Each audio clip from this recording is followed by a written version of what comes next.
সালামু আলাইকুম দর্শক মন্ডলী, আমি এখন এসেছি এটা বেলঘরা লসুনপাড়া বেলঘরার ব্রিজে এখন আমি এসেছি। দেখেন পানির কি অবস্থা। তো এই জন্যে আমি এই ব্রিজে আসে একটা ভিডিও করলাম।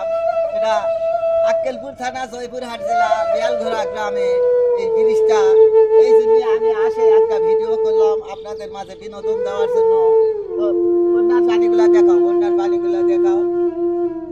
দেখেন এই বন্যা হওয়ার জন্য এগুলো সব ডুবে গেছে, তাই আমি একটা ভিডিও করলাম। যদি ভালো লাগে সাপোর্ট করবেন, ধন্যবাদ। সালামু আলাইকুম দর্শক মন্ডলী, আমি এখন এসেছি এটা বেলঘরা লসুনপাড়া বেলঘরার ব্রিজে এখন আমি এসেছি। দেখেন পানির কি অবস্থা। তো এই জন্যে আমি এই ব্রিজে আসে একটা ভিডিও করলাম। এটা আক্কেলপুর থানা জয়পুরহাট জেলা বেলঘরা গ্রামে এই ব্রিজটা। এই জন্যে আমি আসে একটা ভিডিও করলাম আপনাদের মাঝে বিনোদন দেওয়ার জন্য। তো বন্যার পানিগুলা দেখাও, বন্যার পানিগুলা দেখাও। দেখেন এই বন্যা হওয়ার জন্য এগুলো সব ডুবে গেছে, তাই আমি একটা ভিডিও করলাম। যদি ভালো লাগে সাপোর্ট করবেন, ধন্যবাদ।